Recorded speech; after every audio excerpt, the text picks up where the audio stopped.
frames of reference. We can really be misled if we look too deep. The Secret Service was established as a law enforcement agency in 1865. Do you know what the Secret Service's job really was? What the original mandate was? What was they really supposed to do? Protect the president. Actually, no, that wasn't. They were supposed to investigate the counterfeiting of U.S. currency. They were supposed to be, and they still do that today.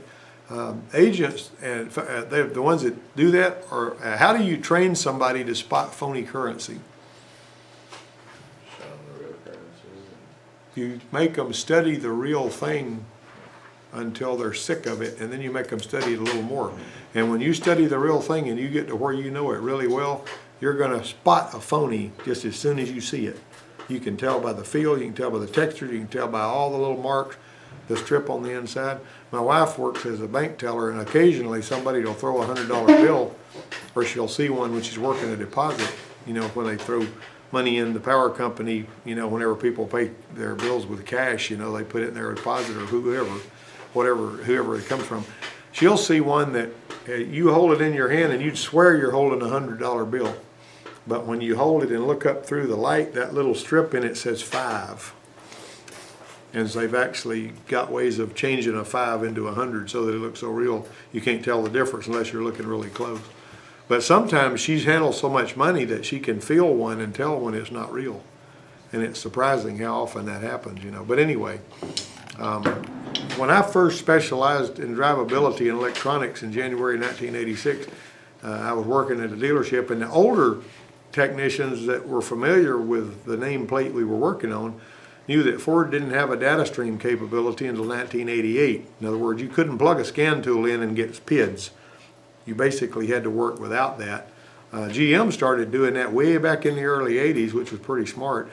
Well, when we first got data stream, it was only on the Continentals. And I'd gone to Ford training, and they handed me this great big book. You see those books over there, how thick they are? They gave us one called an H manual that was absolutely huge. It was like one of those, and it was super, super thick. And it was it was later referred to as a powertrain and emissions control or diagnosis, or PCED. And for about 2 weeks, I tried to let that stupid book guide me through fixing cars. And all I wound up with was getting frustrated because your little trouble tree would take you in a circle, and it wouldn't fix anything. And I said, you know, I think I can do better than this. And you know what I started doing? I got my voltmeter, and I started measuring the voltage of all of the sensors. I got a piece of a coat hanger that I put heat shrink on it, except for the very tip of it. And I would actually have a little alligator clip on the other end. I'd hook it to my meter where I could reach way down in there and get in and check a sensor without disturbing anything or without hurting nothing. And you know, I just came up with a way to do that. And what I'd do is every time I got a car, I would check all the voltages on everything and just like it was. I wanted to see what the computer was seeing. And I actually submitted a best ideas contest thing about checking the voltage instead of doing it the way the H manual was talking about in those days.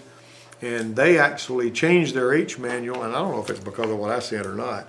They changed that H manual to check the voltages. Like for instance, I found out that the PFE sensor was supposed to, on those old cars that just had the one hose going, should have 3.25 volts if it was normal. If it was anywhere else, that was a bad sensor.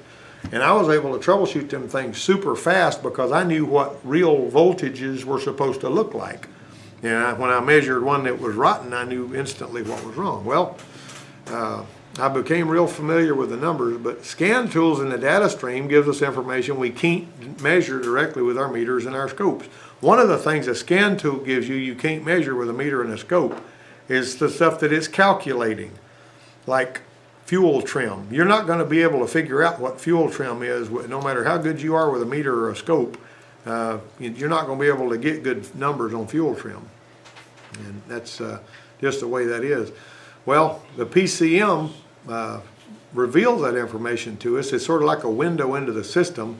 And the short fuel trim and long fuel trim were called block learn and integrator in the olden days, basically. And they were based on a digital 0 to 255 8-bit binary scale with 128 as the 0 point. That's how that was.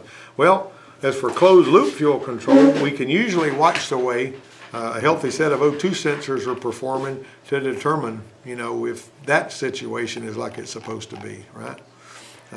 If it's in closed loop, you're going to see that oxygen sensor doing this this little neat little hump thing, and you're wanting this to happen pretty snappy. If you're, and I've noticed that, you know, when you see oxygen sensors, that if you look at this graph of an oxygen sensor, and it's lazy, then that's not going to be healthy for the engine. Now you can crack the throttle a little bit and bring it above idle, and it's usually going to work a little slicker.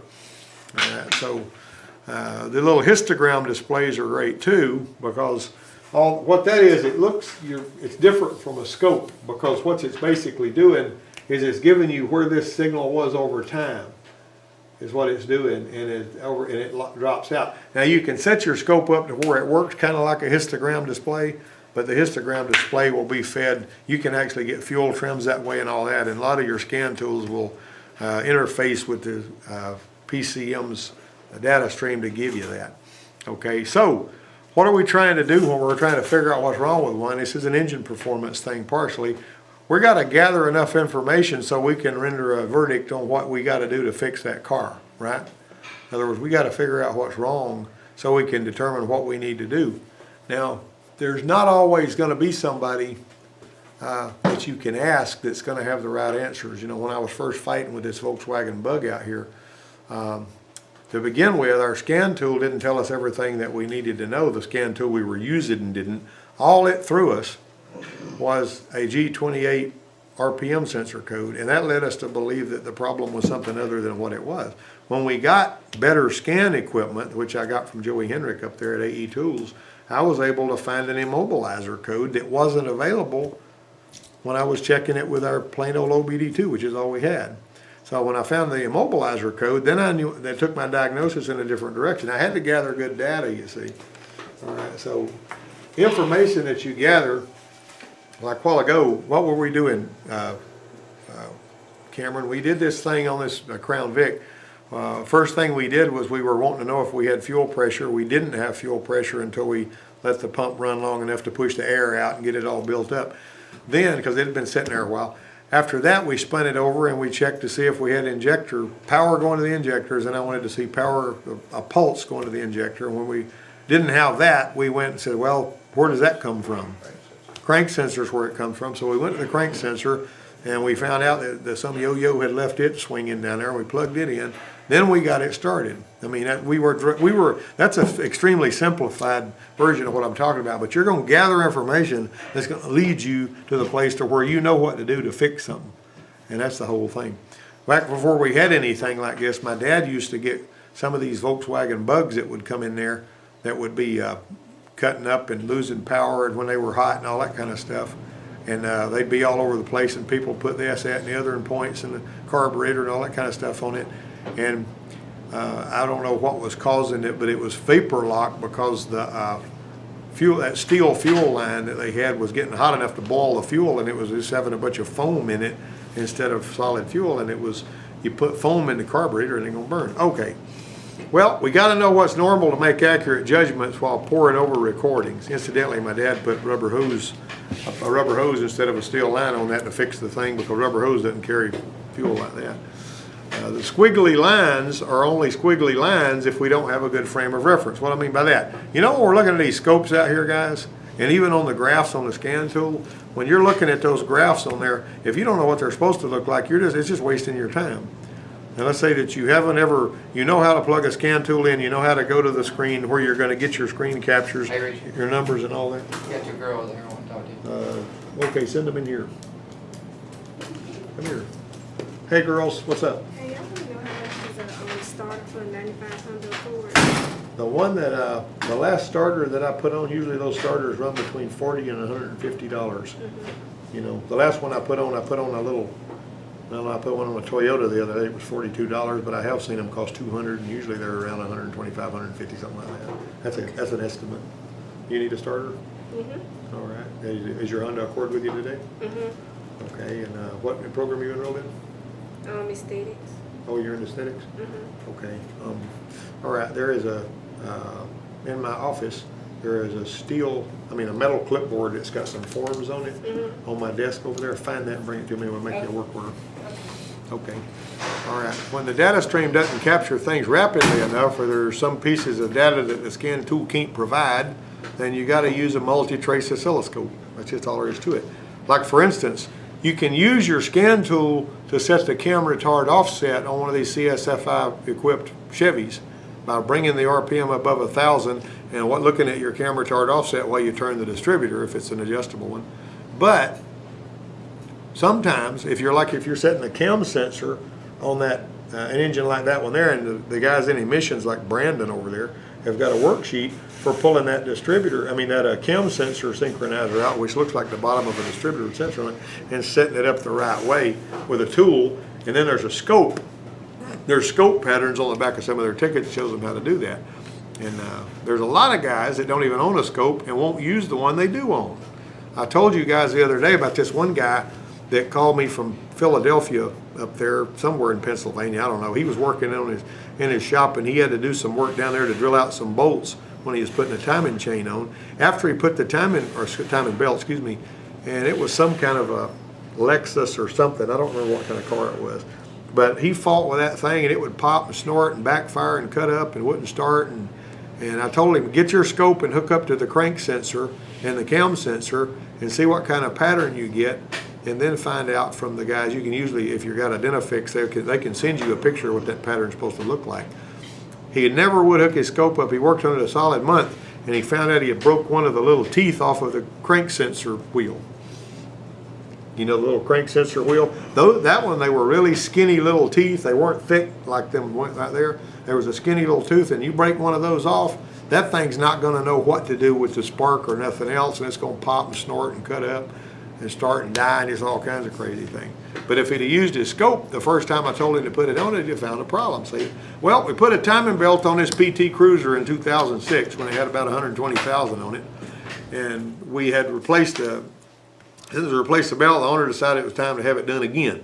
So she took it to a garage, and when the job was done, it ran just fine for a few miles, and then it started bucking and jerking. Now this is where we're headed with this story. The problem was worse when it was hot. So she returned it to the shop, and he found a P1391 code, which indicates the loss of the cam and or crank signals. Now that annoys the stuffings out of me when it's a code that'll tell you it's cam or crank. You know what I'm saying? Let me see. Did that girl find that clipboard? She was saying that she was wanting to wait till Tuesday to do it. That's great. I don't have a So I problem just with told her that. to come back Tuesday. That's and fine. she could do You it did on it. That's good. That's okay. You did good. All right. Okay, the cam sensor was replaced, and it draws its signal from the end of the intake camshaft, by the way, but it didn't do any good. So they took it to the dealer, and they said they wanted $1,000 to include replacing the engine controller. So they were going to charge her $1,000 to put an engine controller on. That gave her sticker shock. Well, they didn't like that, so she bought a used engine controller from an online supplier and had the original garage install it, but it wouldn't even start with that one plugged in. Usually it's because that one's got anti-theft and hers didn't, or needs programming or whatever. So she brought it to over here because she used to work here, and I let her take me on a demonstration test drive so I could see what was going on. You need to see, this is another thing, guys. Listen, this is important. If you're going to be working on something, particularly if it's a squeak or a rattle or something peculiar that doesn't happen all the time, you need to sit down in the car with that customer and let them go show you what's going on. Because if they just tell you, sometimes I get this, and you go driving it and you don't know, they'll always know when I'm pulling this hill at just this throttle angle. They won't tell you that, but they can show you that. You see what I'm saying? And I have seen them where there'd be some stupid squeak or a rattle that they didn't define very well, and you could work it, and you drive it, and you hear what you think they're talking about, and you work on it about 2 hours, and you get it straightened out, and then when they get it back, they say, oh, that's not the noise I was talking about. This is the noise I wanted fixed, and it was something that only works this way when they go over bumps up a hill turning left at 22 miles an hour, on a hot day or something like that. They don't tell you all that usually. They just tell you, I'm hearing a noise, and then you go looking for the noise you find. All right, so she brings it over here. She duplicated the concern, and it was pretty violent, and it was obviously common to all of the cylinders. That's another thing you're going to say.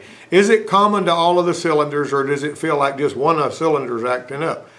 What does it feel like if you've just got one cylinder that's misfiring? feels like you're shooting a machine gun. You know what I'm saying? You're dropping a cylinder like that. Well, on hers, it was, you know, buck, jump, you know, jerk a crick in your neck kind of thing. They're losing everything.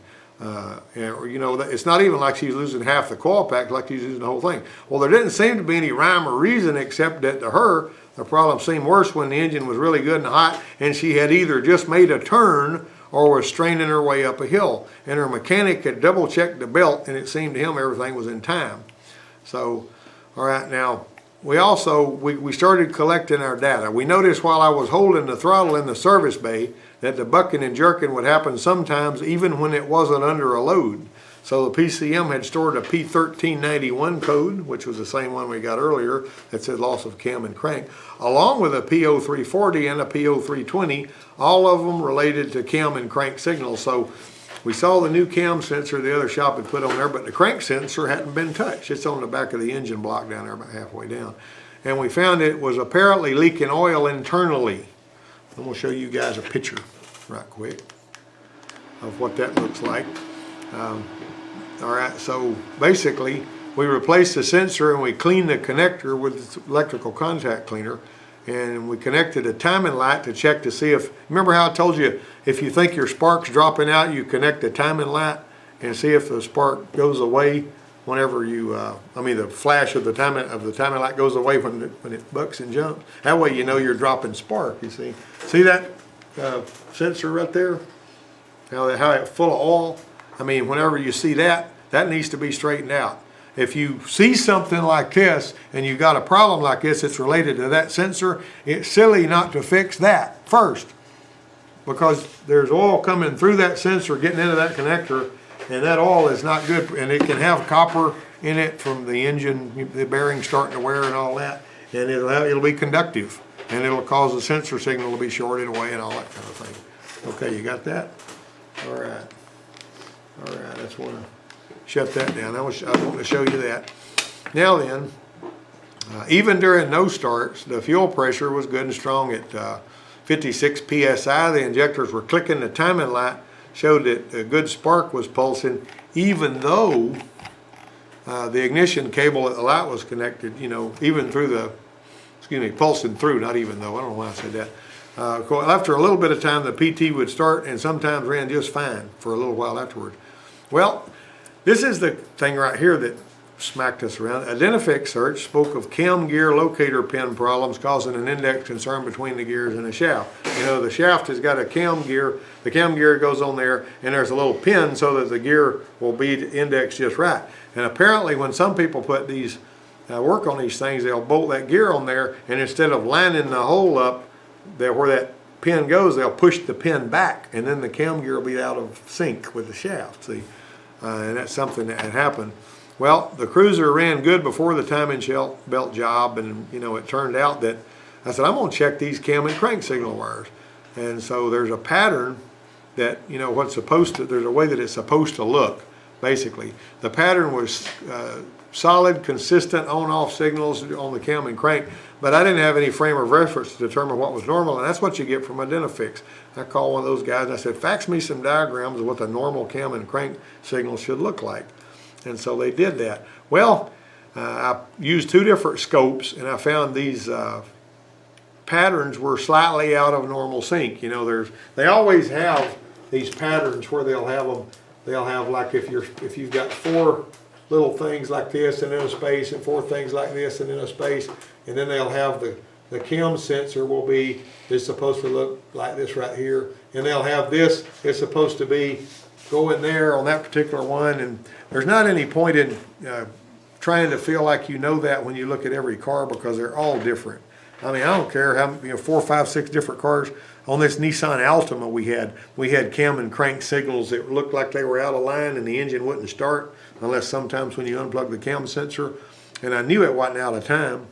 And I just went ahead, I said, I think I'm going to try another cam sensor just because. And when I popped it in there, the signals lined up and it fired up and didn't give any more trouble like that. So sometimes just replacing that sensor fixes it. And I couldn't imagine that sensor being screwed up to where it was throwing the signal consistently out of phase, but I've seen that too. Well, I was basically fighting with this thing. So we went back and we found out what our pay dirt was. In spite of the fact, and I'll just go ahead and show you what I had here on the how the signal was supposed to look. It's a good idea to do that. All right. Oh, by the way, we replaced the crank position sensor pigtail too.